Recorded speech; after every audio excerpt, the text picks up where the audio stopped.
서울 아파트값의 상승세가 8주 연속 둔화하고 있습니다. 강남 3구에 이어서 지난주에는 용산, 동작구까지 마이너스로 돌아섰다고 하는군요. 정말 9.13 부동산 대책 효과가 나타나는 것일까요? 네, 한편 정부가 경기, 인천 등 6곳 공공주택지구와 또 인근 지역을 토지 거래 허가구역으로 지정한다고 밝혔습니다. 이들 지역은 11월 5일, 그러니까 오늘부터입니다. 2년간 토지 거래 허가구역 지정에 따른 규제를 받게 되는데요. 실효성 등 여러 이야기들이 나오고 있습니다. 관련해서 전문가와 자세한 이야기 나눠보겠습니다. NH투자증권의 김규정 부동산 연구위원입니다. 어서 오세요. 안녕하세요. 강남 쪽부터 먼저 둔화되기 시작하더니 그동안 그래도 꿋꿋하게 올랐던 용산, 동작구도 하락세로 전환했다. 시사하는 바가 있을 것 같습니다.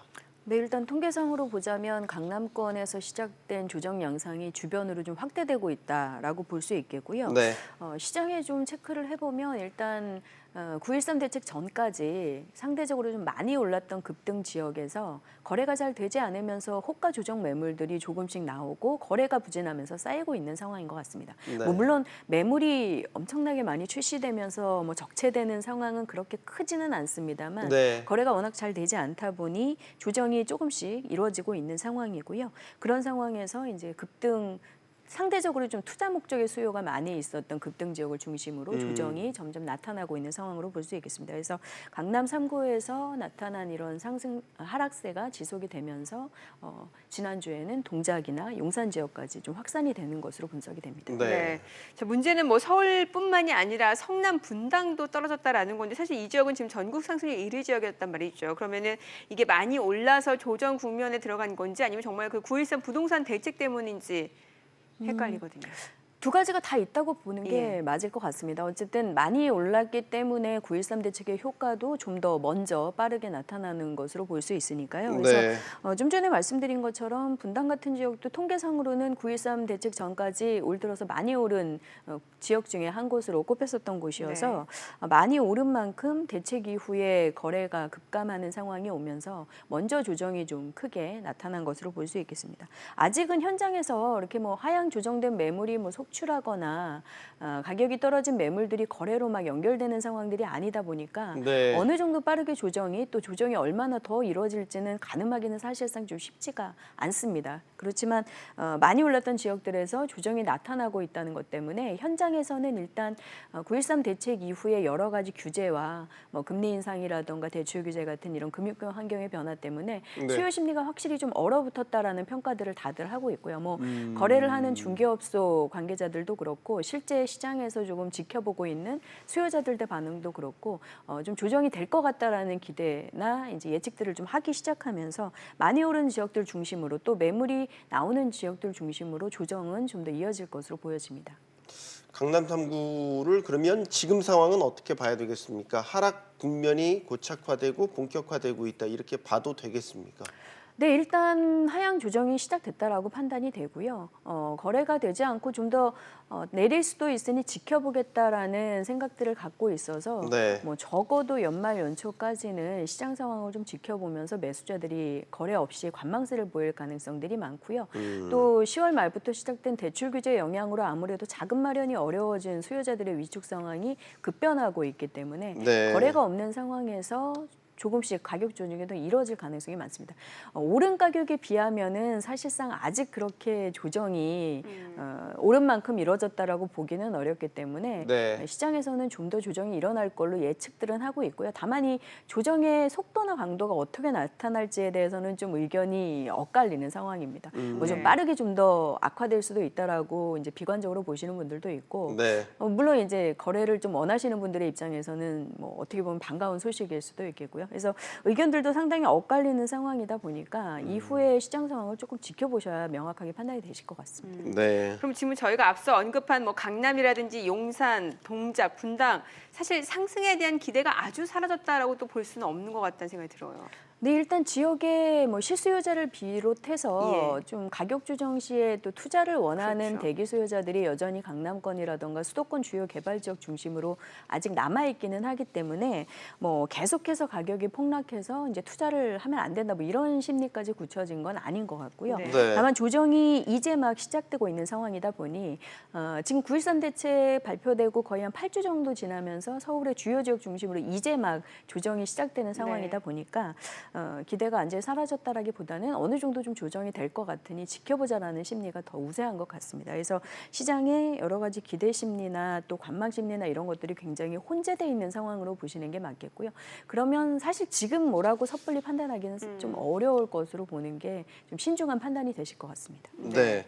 지금 뭐 전체적으로는 이제 하향 안정화 돼가고 있는 그런 분위기가 짙어지고 있죠. 그런데도 일부 수도권에서 또 오른 지역도 있다라고 하더군요. 뭐 예를 들면 뭐 고양시, 덕양구, 경기 부천 이런 지역들이 이제 꼽히고 있는데 이런 지역들은 뭐 지역마다의 어떤 호재가 있기 때문이겠죠. 그런 지역들도 있고요.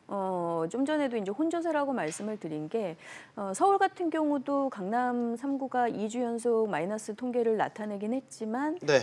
그렇지 않고 이제 플러스 변동률을 보이는 외곽 지역들도 여전히 같이 존재를 하고 있거든요. 네. 수도권 전체적으로도 떨어진 지역도 계속 오르고 있는 지역 굉장히 좀 혼란스러운 상황입니다. 근데 오른 지역들의 특징을 보면 방금 이제 말씀 주신 것처럼 좀 중단기적인 교통 관련 개발 호재들이 있어서 전반적인 서울 접근성이나 이런 게 좀 좋아질 것으로 예측되는 지역들이 뭐 소폭이긴 하지만 상승세를 여전히 유지하고 있기도 하고요. 네. 그리고 지역에 따라서 상대적으로 좀 가격이 낮은 지역들에서 여전히 좀 미미하나마 플러스 변동률을 보이기도 합니다. 그래서 덜 오른 지역들이나 실수요자들이 좀 움직이는 저가 시장 그리고 개발 지역들에서 아직 좀 오름세가 남아있다라는 분석들인데 개발 호재 지역들은 사실은 이미 좀 알려져 있는 개발 호재들로 가격이 이미 반영된 곳들이 많았기 때문에 이러한 개발 호재에 따른 상승세 양상 이런 혼조세가 얼마나 더 지속이 될지는 좀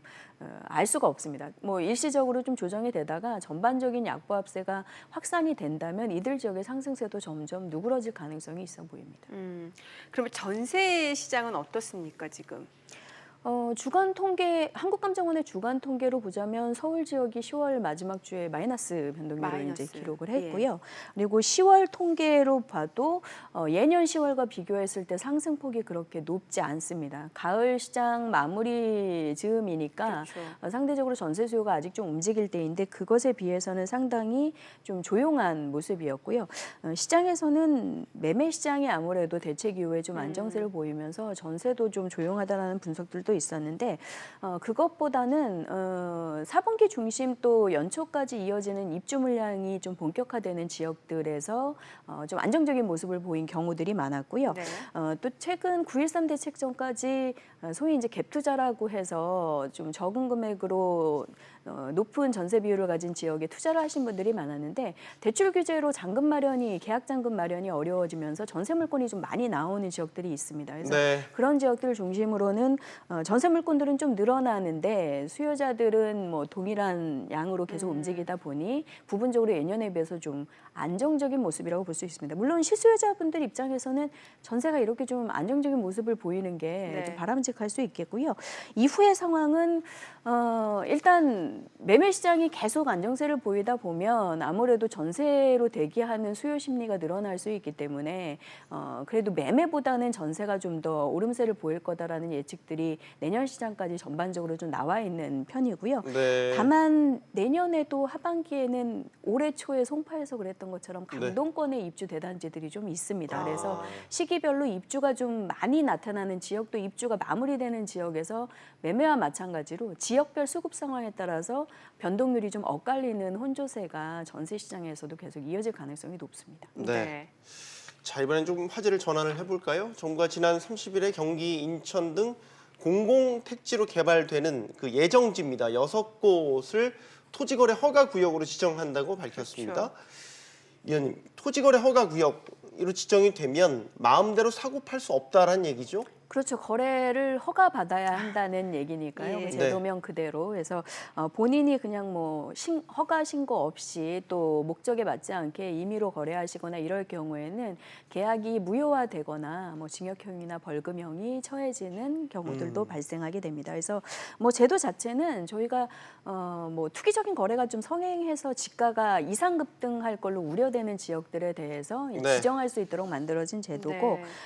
말씀하신 6곳 같은 경우는 지난 9.13 대책 때 공공주택지구 개발, 수도권 주택 가격 안정을 위해서 공급을 좀 하기로 했던 지역들이거든요. 예. 근데 네. 해당 지역에서 좀 투기적인 거래가 나타날 수도 있고 최근에 이미 좀 거래가 나타나기도 했고요. 그리고 개발을 위해서는 아무래도 이상급등 현상이나 투기적인 거래가 좀 문제가 되기 때문에 네. 이제 허가 구역으로 지정하게 된 것으로 볼 수 있습니다. 사실 이미 정부가 공공택지지구를 추가 지정하겠다고 예고한 이후부터 그 지역들은 이미 많이 오름세를 보였기 때문에 이 토지거래 허가 구역으로 지정된다 하더라도 이게 뒷북 행정이 아니냐라는 논란도 나오는 것 같거든요. 네, 통계적으로는 뭐 워낙 대책 이후에 예. 기간이 길지 않기 때문에 정확히 어느 정도 거래가 투기적으로 늘었는지 알기는 좀 쉽지는 않지만 현장에 이렇게 좀 모니터링을 해보면 어쨌든 개발에 따른 기대감 때문에 문의도 많이 늘었고 네. 뭐 거래가 좀 됐다라는 중개업소 분들도 계시는 것 같습니다. 그래서 그런 지역에서는 물론 개발 예정지로 지정되기 전보다는 아무래도 투기적인 관심 또 매각 차익을 노린 거래 같은 것들이 조금 이루어진 것으로 볼 수 있어서 시간 차이가 좀 있었기 때문에 조금 더 빨리 지정했으면 가격 안정에 좀 더 도움이 되지 않았을까라는 생각은 조금 들기도 합니다. 근데 네. 뭐 지금이라도 지정이 돼서 11월 5일부터 거래 허가 또 그리고 실수요자 위주의 거래 또 그리고 허가 신고된 목적대로의 사용으로 관리가 되기 때문에 뭐 실질적으로는 지정을 한 이후에 좀 더 가격 안정에 도움이 되는 제도라고는 보고 있습니다. 네. 예전에도 이제 비슷한 공공택지 개발이라는 게 워낙 장기간 시간이 걸리잖아요. 근데 그 오랜 기간 동안 어떻게 보면 자신의 재산권 행사를 법으로 막게 되는 거니까 여기에 대한 논란이 여전히 수그러들지 않고 그 다음에 예를 들어서 공공택지 개발한다고 했다가 안 하면 어떻게 됩니까? 그럼 그 사이에 자기 마음대로 자기 재산권 행사만 못하고 고스란히 또 계획도 수포로 돌아가게 되고 이런 것들에 대한 분명히 부작용이 있을 것 같아서 네, 문제가 많이 제기되고 있지 않나요? 계속 제기되는 문제들이 있습니다. 이게 공익적인 목적으로 관리가 돼야 한다라는 공개념적인 이제 토지에 대한 관리를 더 중요하게 말씀하시는 분들도 있고 또 개인 재산권 침해에 대해서도 계속 논란이 있어서 계속 충돌이 되고 있는 상황인데요. 제도 자체는 아직은 좀 합헌으로 판단이 되고 있습니다만 개인에 대한 처벌이나 이런 거에 대해서는 여러 가지 판례도 또 다르게 나오는 것들이 있어서 첨예하게 좀 대립이 되어 있는 것 같긴 합니다. 근데 좀 전에도 말씀드린 것처럼 어쨌든 개발 예정 지역의 투기적인 거래를 좀 차단하고 가격 이상급등을 좀 제동을 걸 수 있다는 부분에서는 효과가 있겠고요. 다만 이제 지적하신 것처럼 지정됐다가 개발되지 않은 곳들도 있었기 때문에 네. 그런 것들에 대해서는 좀 실질적인 개발 이행에 대한 뭐 정확한 목적 관리라던가 아니면 수시로 이제 시장성을 모니터링해서 거래 허가 구역을 유지할 건지 아니면 좀 해제를 할 건지 이런 것들에 대한 짧은 관리들이 좀 필요할 것 같습니다. 네. 네. 자, 마지막 질문 드릴게요. 다시 집값 전망으로 돌아가세요. 대세 하락이 굳어진 겁니까? 이제 그 위원님들 전문가들 사이에서도 의견이 점차 이제 뭐라 해야 돼 비중이 이제 아니라고 봤다가 기라고 보시는 분들이 이제 많아지는 그런 시기인 것 같아서 지역별 양극화가 오히려 더 심화되고 있다라는 초양극화 얘기도 나오고 있고요. 예. 집값 전망을 하기가 더 쉽지 않게 돼버린 것 같습니다.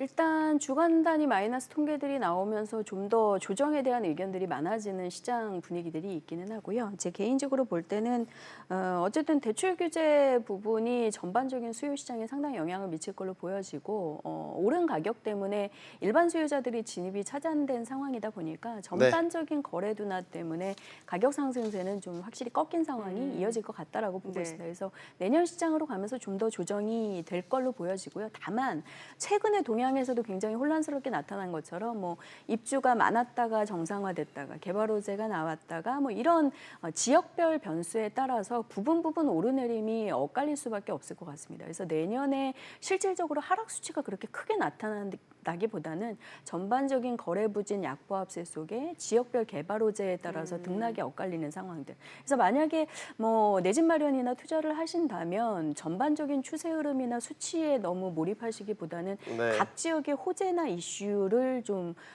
자세하게 살펴보시고 그에 따라서 판단을 내리시는 게 그나마 제일 좀 가장 정확한 판단이 되실 수 있을 것 같습니다. 네. 네. NH투자증권 김규정 연구위원이었습니다. 감사합니다. 잘 감사합니다. 들었습니다.